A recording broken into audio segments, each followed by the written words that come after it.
अस्सलामुअलैकुम रहमतुल्लाहि वबरकातुहू। दोस्तों, आज हमने जो पिछली क्लासेस थी उन तमाम टूल्स को हमने तफसील से, ये वाले जो टूल्स हैं हमने इन्हें तफसील से पढ़ लिए। अगर आपने इनको नहीं पढ़ा तो आप पिछली वीडियोस वॉच कर सकते हैं, उसके अंदर हमने तफसील से इन्हें बताया है। उसके बाद आप देखते हैं यहाँ पे निचली लाइन को, यहाँ पे कोशिश करेंगे कि दो दो टूल करके मुकम्मल करने की कोशिश करें। बार क्या है, अभी यहाँ देखें तो कोई चीज़ यहाँ पे ज़ाहिर नहीं हो रही। आपकी डिज़ाइन पेज के ऊपर अगर कोई टेक्स्ट है तो आप उसे जैसे ही सिलेक्ट करेंगे तो यहाँ आपको दो ऑप्शन ज़ाहिर हो जाएंगे। ये देखें, डी सिलेक्ट करता हूँ इसे, देखें ऑप्शन गायब हो गए। यहाँ जो ऑप्शन थे वो गायब हो चुके हैं। जैसे ही मैं इस न्यू टेक्स्ट के ये जो न्यू टेक्स्ट लिखा हुआ है, इसे जैसे ही मैं सिलेक्ट करता हूँ, यानी कि इसके ऊपर टच करता हूँ तो ये सिलेक्ट हो जाता है और यहाँ पे हमें दो टूल ज़ाहिर होते हैं। एक पेंसिल नुमा होता है और दूसरा जो है वो डिलीट का है। तो पेंसिल नुमा के ऊपर हम जैसे क्लिक करते हैं तो हमारे सामने यहाँ पे 6 और ऑप्शन ज़ाहिर हो जाते हैं। यानी कि एक पेंसिल के टूल के ऊपर हम जैसे क्लिक करते हैं तो हमारे सामने 6 और टूल ज़ाहिर हो जाते हैं। तो कोशिश करेंगे कि इनको समझाने की मैं एक ही क्लास में मुकम्मल करूँ इन टूल्स को। ये देखें, जैसे पेंसिल पे मैं क्लिक करता हूँ, सबसे पहले जो हमारे सामने ये पेंसिल आती है, इसके ऊपर हम क्लिक करते हैं तो हम इसे एडिट कर सकते हैं। इसको टेक्स्ट को एडिट करने के दो तरीक़ेकार हैं, ज़ाहिर भी हैं इसमें और बाद में हम पढ़ेंगे। यहाँ पे डबल क्लिक करके हम इसे एडिट कर सकते हैं। मैं लिख लेता हूँ यहाँ पे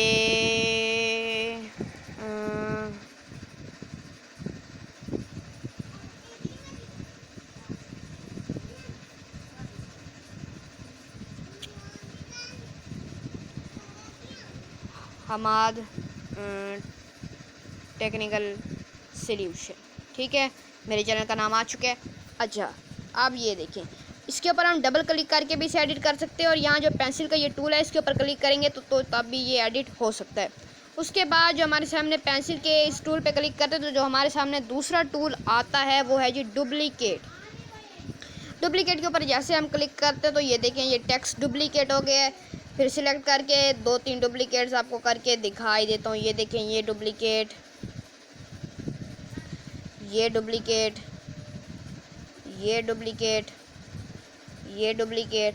तो दोस्तों ये देखें, 4 डुप्लीकेट्स हमारे सामने आ चुकी हैं। मज़ीद डुप्लीकेट आपको चाहिए तो आप यहाँ से पेंसिल के टूल पे क्लिक करें और ये डुप्लीकेट आ जाएगी और फिर डुप्लीकेट, ये देखें, ठीक है। अच्छा दोस्तों, एक ज़रूरी बात कि हमारे सामने जब भी हम यानी कि किसी भी टेक्स्ट को सिलेक्ट करते हैं तो यहाँ हमारे सामने कितने ऑप्शन शो होते हैं? 8 ऑप्शन शो होते हैं यहाँ पे हमारे सामने।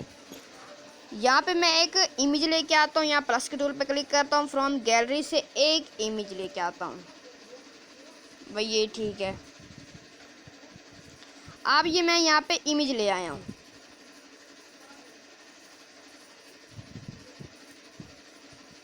यहाँ पे मैं अब एक इमेज लेके आया हूँ।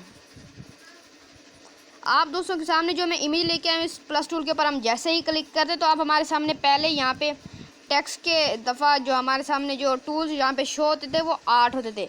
लेकिन जब मैं इमेज पे क्लिक करके यहाँ पेंसिल पे क्लिक करता हूँ, पेंसिल के टूल पे, तो हमारे सामने यहाँ पे 6 टूल्स ज़ाहिर होते हैं।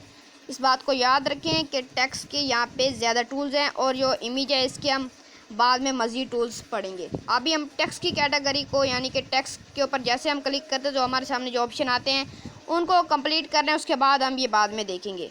पेंसिल के बाद डुप्लीकेट तक हमने पढ़ लिया। उसके बाद ये साइज़ है, ये 2 टी आपको लिखे हुए नज़र आ रहे होंगे, ये साइज़ है। इसके ऊपर आप क्लिक करेंगे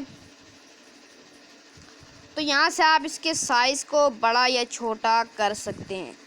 शायद आपको याद हो कि मैंने आपको पिछली यानी कि अपनी फ़र्स्ट क्लास के अंदर बताया था कि माइनस का जो बटन होता है वो काटने के लिए होता है और जो प्लस का बटन होता है वो जमा करने के लिए होता है।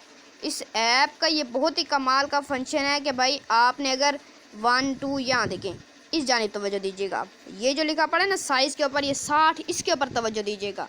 ये देखिए, मैं इसको जैसे प्लस के टूल पे क्लिक, यानी कि इस प्लस वाले आइकॉन यानी कि जमा के आइकॉन पे क्लिक करता हूँ तो ये बढ़ते ही जा रहे हैं और ये माइनस के तौर पर कटते जा रहे हैं। तो मैंने आपको बताया भी था कि माइनस काटने के लिए होता है और प्लस जमा करने के लिए होता है। तो इस टूल का यही मतलब है कि जैसे हम डबल टी पे क्लिक करते हैं तो हम यहाँ से इनको बड़ा छोटा करना चाहें तो कर सकते हैं। उसके बाद जब हमने इसको बड़ा छोटा कर लिया, फिर अब क्या करना है, फिर उसके बाद करना ये है कि हमने यहाँ टिक के निशान पे क्लिक कर देना है, तो ये ऑटोमेटिकली ये जैसा हमने साइज़ इसका सिलेक्ट किया है उसी साइज़ में जाके हमारे पेज पे शो हो जाएगा। अगर नहीं तो हम यहाँ से कांटे के निशान पे क्लिक करेंगे तो ये ख़त्म हो जाएगा। ठीक है, उसके बाद हमारे सामने एक और ऑप्शन शो होता है, ये दो उल्टे तीर, इनके ऊपर क्लिक करते हैं। ये रोटेट है, रोटेट यानी कि ये देखिए ऐसे घुमाना। इनको घुमाने के दो तरीक़ेकार हैं, वो मैं आपको बताता हूँ। ये देखिए यहाँ से हम इसे घुमा सकते हैं। अब ये देखिए मैंने सब घुमा लिए। अब मेरे से अगर मिसाल के तौर पर मुझे इसे थोड़ा सा और अजीब तरह से घुमाना था, ये मेरे से कोई गलती हो गई है, तो मैं क्या करूँगा, यहाँ पे अगर ये सही घुमा लिए मैंने, अब मैं इसे अपने पेज पे ज़ाहिर करना चाहता हूँ, तो यहाँ इस जो ये हमारा टिक वाला निशान है इसके ऊपर हम क्लिक कर देंगे तो ये हमारे पेज पे ज़ाहिर हो जाएगी। अगर हमसे कोई गलती हो जाती तो हम ये जो उल्टा तीर बना हुआ है इसके ऊपर क्लिक करेंगे तो ये जैसे अपने साइज़ में था वैसे आ जाएगा। मैं क्लिक करता हूँ तो ये देखें जैसे इसकी पहले ये अपने सिमत में था वैसे इसकी ये टेक्स्ट की सिमतें होती हैं। हम टेक्स्ट की सिमत यहाँ से चेंज कर सकते हैं, इसे रोटेट कहते हैं इंग्लिश में। ठीक है, उसके बाद अगर मैं इसे काटना चाहता हूँ तो मैंने क्या करना है, ये कांटे वाला निशान यहाँ पे बना पड़ा, इसके ऊपर क्लिक करूँगा तो ये ख़त्म हो जाएगा। ठीक है, अब रोटेट हम इसे यहाँ से भी कर सकते हैं इस वाले टूल से, और इसे हम यहाँ से भी पकड़ के कर सकते हैं। ये एक छोटा सा आपको नीचे से ये जो बना हुआ नज़र आ रहा है इसके ऊपर क्लिक करता हूँ और इसे घुमाता हूँ। ये देखें यहाँ से भी हम इसे पकड़ के रोटेट कर सकते हैं। तो जैसा आपका दिल करे आप ऐसे रोटेट करें बार कैफ। उसके बाद यहाँ पे आ जाता है जी पोजीशन।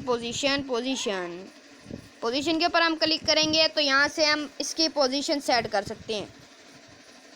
ये वाली पोजीशन ये वाली, ये जो भी आपको अच्छी लगे आप वो सिलेक्ट कर लें। ठीक है, यहाँ से हम इसकी पोजीशन को अपनी मर्ज़ी का रख सकते हैं, बिल्कुल नीचे, लेफ़्ट राइट ऊपर नीचे जहाँ दिल करे। बिल्कुल दरमियान में लेना है तो भाई इसके ऊपर क्लिक कर दें ओए। ठीक है, और अगर ये देखें अगर चौड़ाई के अंदर आपने बिल्कुल इसे दरमियान में रखना है तो ये वाला जो टूल है इसके ऊपर क्लिक कर दें। अगर लंबाई में इसको दरमियान में रखना है तो ये वाला टूल यूज़ कर लें। उम्मीद है कि ये समझ आ गई होगी। उसके बाद इसे अपने डिज़ाइन पेज पे ज़ाहिर करने के लिए इस टिक के निशान पे क्लिक कर दें। अगर नहीं ज़ाहिर करना चाहते तो क्रॉस पे कर देंगे तो वो ख़त्म हो जाएगा। उसके बाद अब 2 टूल्स और आ गए हैं, अच्छा 3 आ गए हैं। ये कलर का टूल है, यहाँ पे क्लिक करेंगे, यहाँ से हम इस टेक्स्ट का कलर चेंज कर सकते हैं। ठीक है, यहाँ से हम इसका कलर चेंज कर सकते हैं। आपको याद होगा शायद कि मैंने आपको ग्रेडियंट भी पढ़ाया था। ग्रेडियंट के ऊपर हम जैसे ही क्लिक करते हैं तो ये देखें यहाँ पे हमें मिक्स कलर मिल जाते हैं। और एक बहुत ही कमाल की बात कि हम यहाँ से 2 लफ्ज़ के कलर्स को भी अपनी मर्ज़ी का चेंज कर सकते हैं। यहाँ से जो नीचे आपको ये 2 ड्रॉप डाउन नज़र आ रहे हैं, अभी आप देखिएगा ये ग्रेडियंट में ये इफेक्ट नहीं होता, सिर्फ़ और सिर्फ कलर के अंदर ये देखें। अब देखिएगा ऊपर देखें तो ये बिल्कुल यानी कि ब्लैक है और नीचे वाइट है। अब मैं इसे यहाँ से ऐसे कर देता हूँ तो ये देखें फुल ब्लैक हो जाएगा। मैं टेक्निकल को सेट कर लेता हूँ और ये देखें टेक्निकल दरमियान में रेड हो गया है। उम्मीद है कि आपको ये बात समझ आ गई होगी। टेक्स्ट को सिलेक्ट करते हैं, टूल पेंसिल के टूल पे क्लिक करते हैं, ये 2 बैक और 2 फ्रंट का है टूल, इसे हम कल पढ़ लेंगे। उम्मीद है कि आज की क्लासेस आपको समझ आ गई होंगी। आज के लिए बस इतना ही, अल्लाह हाफिज़।